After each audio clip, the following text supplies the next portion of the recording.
Hello, and welcome to my channel Ielts Listening. Let's start with one of the best practice tests for improving listening skills. 1. You will hear a conversation between two students about buying a used car. First, you have some time to look at questions 1 to 6.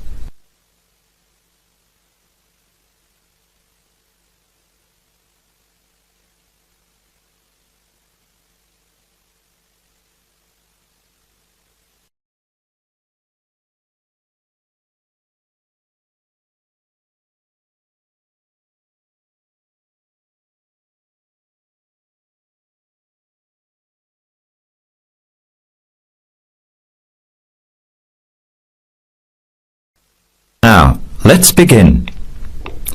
Answer the questions as you listen. You will not hear the recording a second time. Listen carefully to the conversation and answer questions 1 to 6.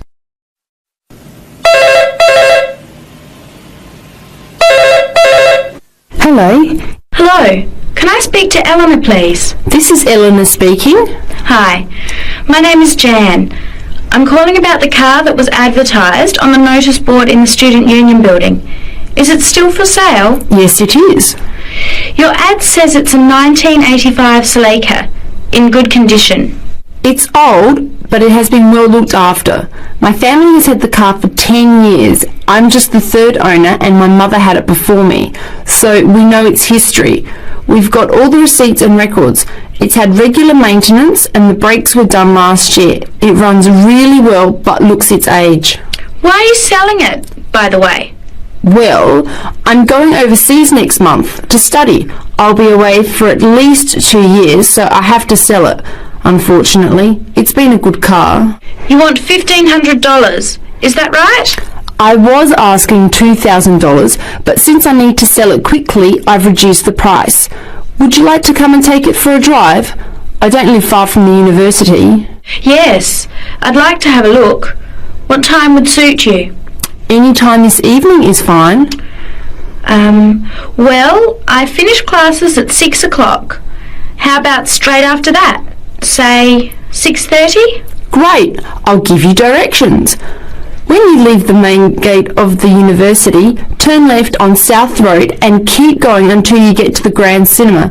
Take the first right, that's Princess Street. I'm at number 88 on the right. So it's 80 Princess Street? No, it's 88 Princess Street and the suburb is Parkwood. You'll see the car parked in front. It's the red one with the for sale sign on it. Okay, thanks Eleanor. I'll see you later. Bye. Before you hear the rest of the conversation, you have some time to look at questions 7 to 10.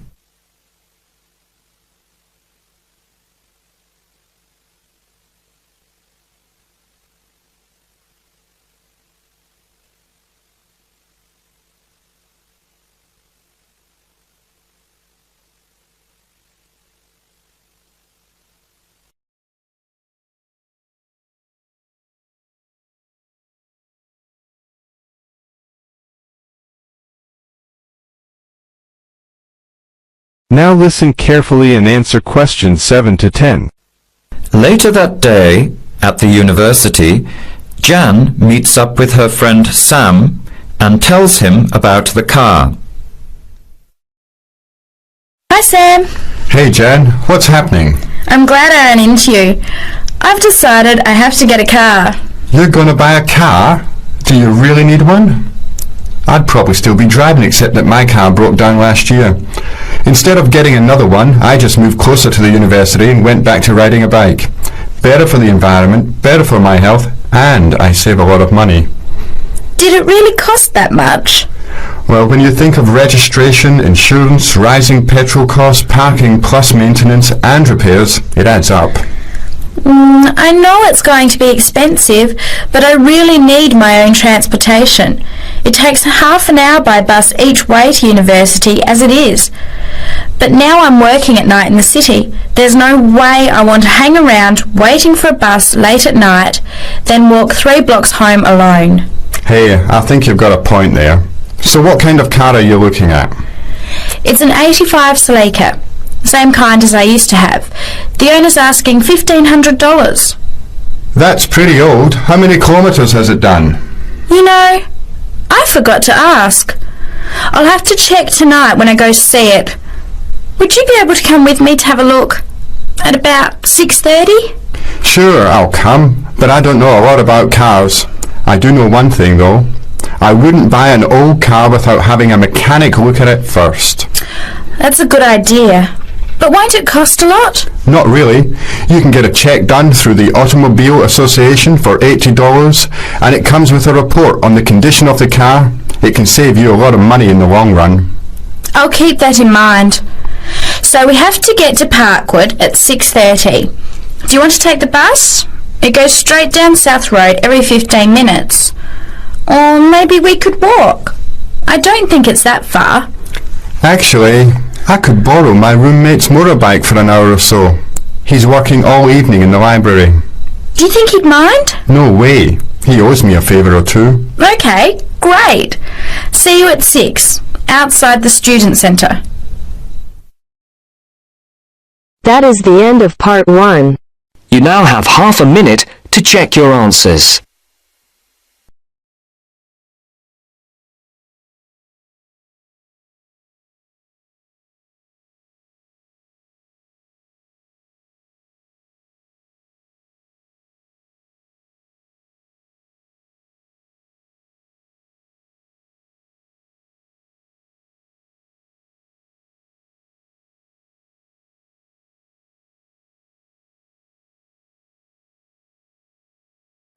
Now turns to part 2. Part 2. You'll hear a lecturer talking to students about the ozone layer and CFCs. First, you have some time to look at questions 11 to 17.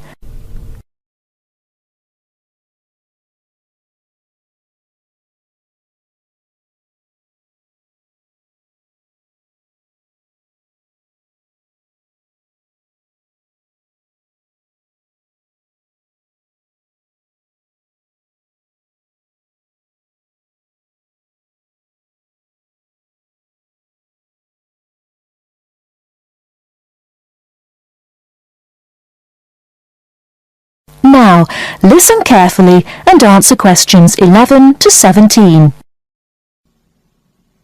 Today, it is well known that CFCs, or chlorofluorocarbons, can do immense damage to the ozone layer, which protects the Earth from harmful radiation from the Sun. However, it was as recently as the mid-1970s when the connection between CFCs and ozone layer destruction was first established. The story starts back in 1957, when James Lovelock invented the electron capture detector. This is a machine that can detect very small amounts of a chemical compound in the atmosphere. Indeed, using the machine, it was Lovelock who was the first person to detect the widespread presence of CFCs in the Earth's atmosphere. In 1973, Lovelock, on a research trip which he'd funded himself, measured the amount of CFCs in the atmosphere in the Arctic and in Antarctica, but unfortunately came to the wrong conclusion that CFCs are not harmful to the environment. Following on from this work, though, in 1974, Sherry Rowland and Mario Molina published the very first scientific paper on the connection between CFCs and ozone depletion. This quickly prompted the world's first ban on the use of CFCs, which was enacted in 1975 by the US state of Oregon. Further bans followed. In 1978, the United States and several European countries banned the use of CFCs in spray cans. CFCs were still allowed to be used, though, for refrigeration and in solvents. It was in the mid-1980s that scientists in Antarctica observed a huge depletion in the ozone layer above them, often called the hole in the ozone layer. This led, in 1987, to the signing of the Montreal Protocol, which called for further reductions in the production and use of CFCs, and then, 2 years later, to a European Union agreement to ban the production of all CFCs by the end of the century. Before you hear the rest of the talk, you have some time to look at questions 18 to 20.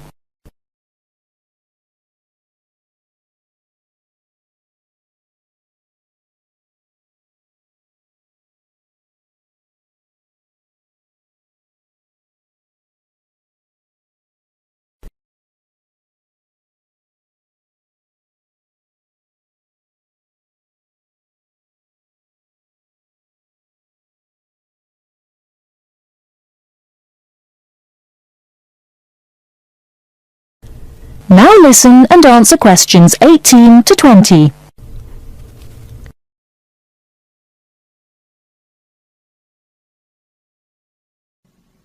So why exactly are CFCs so harmful?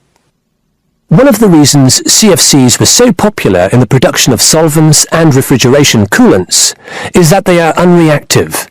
That is, they don't react easily or at all with other chemical compounds. It's this property, however, that also makes them dangerous. Because they are unreactive, it's very difficult for them to be broken down. This gives them a long lifespan, more than 100 years in some cases, and allows them to rise into the upper levels of the atmosphere, the stratosphere, unchanged. There, ultraviolet radiation from the sun starts to break them down, freeing the chlorine atoms from the CFCs.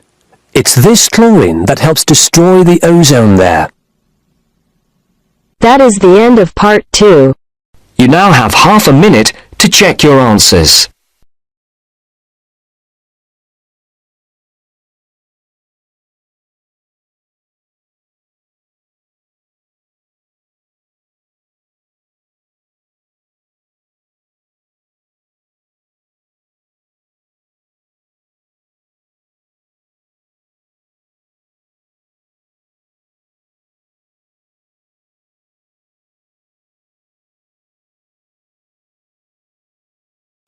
Now turns to part 3.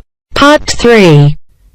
In this section, you will hear a discussion between 3 people in a university tutorial. In the first part of the discussion, they're talking about city traffic and the motor car. First, look at questions 21 to 24.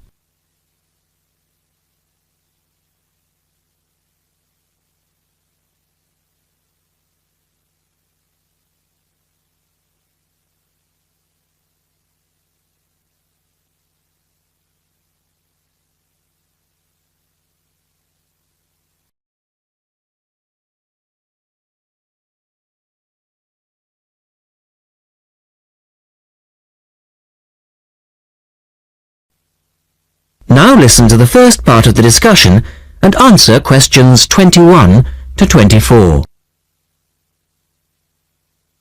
We're very pleased to welcome Professor Isaac Nebworth to our tutorial group today. And he's come to share one of his pet passions with us, city traffic and our Western dependence on the motor car. I believe questions are quite welcome throughout. Thank you. Well, I know you're all very familiar with the superhighway here in Melbourne, but do superhighways automatically lead to super wealth, as our politicians would have us believe? I think not. Can you give us an example of what you mean exactly? Sure. Well, by continuing to encourage this dependence on the motor car, we simply create more congestion and more urban sprawl. And you can see that here in Melbourne, right under your nose. Excuse me, I would just like to say that I feel the sprawl is part of the city. The freeways mean people can enjoy the benefits of living away from the centre on larger blocks with gardens, but still be able to drive back into the city centre for work or entertainment. Well, I'm not convinced that people want to do that. And is our money being well spent? It may be okay for you now, but come back to me in 5 years' time. Let's take CityLink, for example, the new freeway here in Melbourne. Well, I use the freeway all the time. I think it's great. Ah, yes, but it cost $2 billion to build, and you could have gotten 10 times the value by putting the money into public transport. If you give the automobile road space, it will fill that space. and you'll soon find you'll be crawling along your city link. But surely you cannot simply blame the car. Some of the blame must rest with governments and city planners. Well, there is an argument, surely, that building good roads is actually beneficial because most new cars these days are highly efficient. They use far less petrol than in the past, and emissions of dangerous gases are low. Old, congested roads, on the other hand, encourage traffic to move slowly, and it's the stationary cars that cause the pollution and smog, whereas good roads increase traffic speeds and thus the amount of time cars are actually on the roads. Well, this is the old argument put forward by the road lobby, but for me it's clear-cut. Roads equal cars, which equals smog. Public transport is the way to go. In the second part of the discussion, the professor talks about public transport in different cities. Look at questions 25 to 30 first.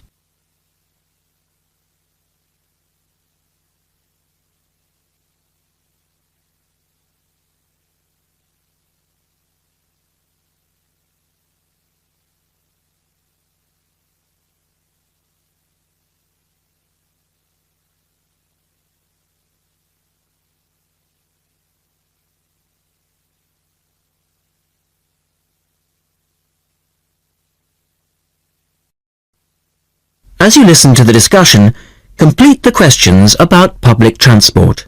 Now listen carefully and answer questions 25 to 30. Now, on that topic of public transport, I read somewhere recently that Australia isn't doing too badly in the challenge to increase the use of public transport. Better than America, granted, but by comparison with Canada, it's not so good. For instance, if you compare Toronto with the U.S. metropolis of Detroit, only 160 kilometers away, in Detroit, only 1% of passenger travel is by public transport, whereas in Toronto it's 24%, which is considerably better than Sydney, which can only boast 16%. Well, I think it's encouraging that our least car-dependent city is actually our largest city. 16% of trips being taken on public transport in Sydney isn't too bad. But it's a long way behind Europe. Take both London and Paris, for instance, where 30% of all trips taken are on public transport. Well, they do both have an excellent underground system. And Frankfurt comes in higher still at 32%. I understand that they've been very successful in Copenhagen at ridding the city of the car. Can you tell us anything about that experiment? Yes, indeed. Copenhagen is a wonderful example of a city that has learned to live without the motor car. Back in the 1960s, they adopted a number of policies designed to draw people back into the city. For instance, they paid musicians and artists to perform in the streets. They also built cycle lanes, and now 30% of the inhabitants of Copenhagen use a bicycle to go to work. Sydney, by comparison, can only boast 1% of the population cycling to work. It could have something to do with all the hills? Then they banned cars from many parts of the city, and every year 3% of the city parking is removed. And by constantly reducing parking, they've created public spaces and clean air. Really? There are also freely available bicycles, which you can hire for practically nothing. And, of course, they have an excellent public transport system.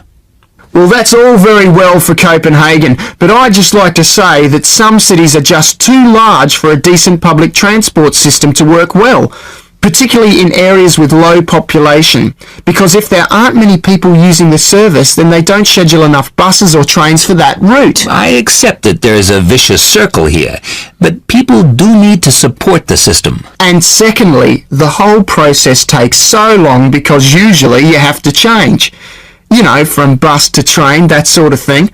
And that can be quite difficult. Ultimately, it's much easier to jump in your car. And often, it turns out to be cheaper. Sure, but cheaper for whom? You or society? We have to work towards the ideal, and not give in all the time because things are too difficult. Anyway, let's move on to some of the results of the survey, which I think you'll agree. That is the end of part 3. You now have half a minute to check your answers.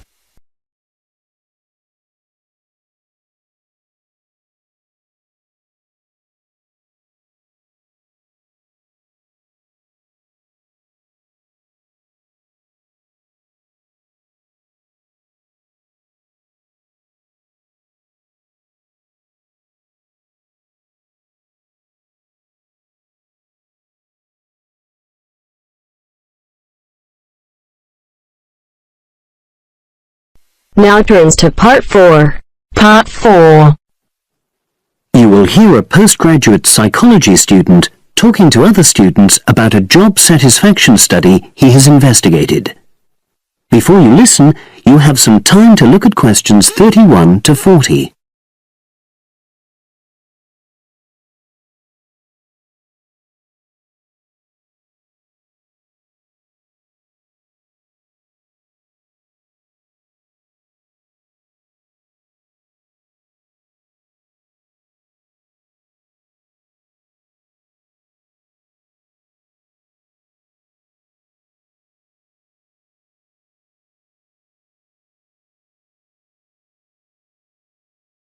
Now listen and answer questions 31 to 40.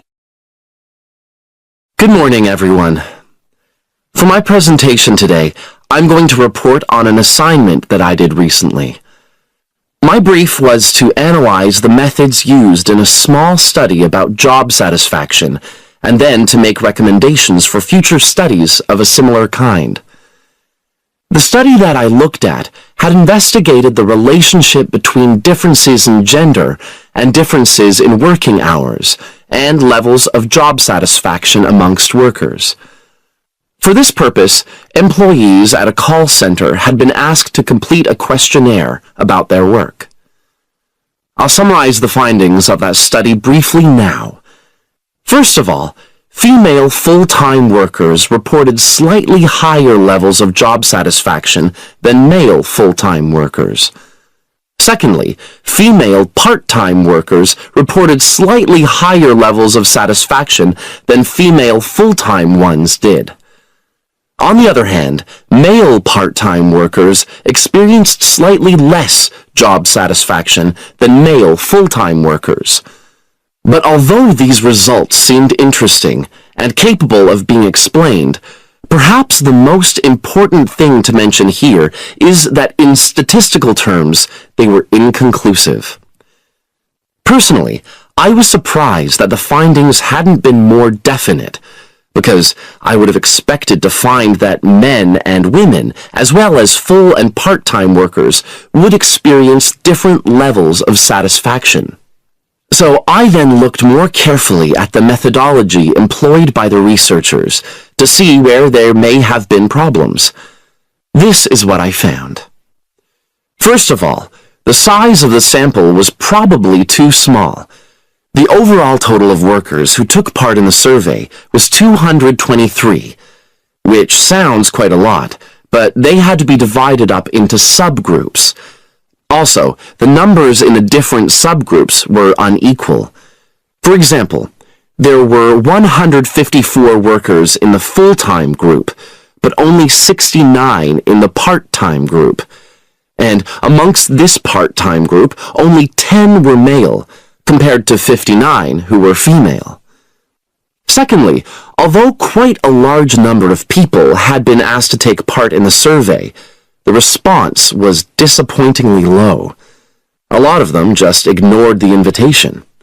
And workers who did respond may have differed in important respects from those who didn't. Thirdly, as the questionnaires had been posted to the call center for distribution, the researchers had had very limited control over the conditions in which participants completed them. For instance, their responses to questions may have been influenced by the views of their colleagues. All these problems may have biased the results. In the last part of my assignment, I made recommendations for a similar study, attempting to remove the problems that I've just mentioned.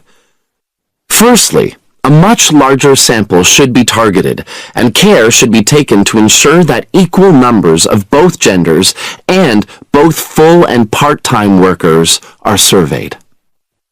Secondly, the researchers should ensure that they are present to administer the questionnaires to the workers themselves. And should they require the workers to complete the questionnaire under supervised conditions so that the possibility of influence from other colleagues is eliminated. Finally, as workers may be unwilling to provide details of their job satisfaction when they are on work premises, it's important that the researchers reassure them that their responses will remain confidential, and also that they have the right to withdraw from the study at any time if they want to. By taking measures like these, the reliability of the responses to the questionnaires is likely to be increased, and any comparisons that are made are likely to be more valid. So, that was a summary of my assignment. Does anyone have any questions? That is the end of part 4. You now have half a minute to check your answers.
Dear viewers, thank you for taking this listening test.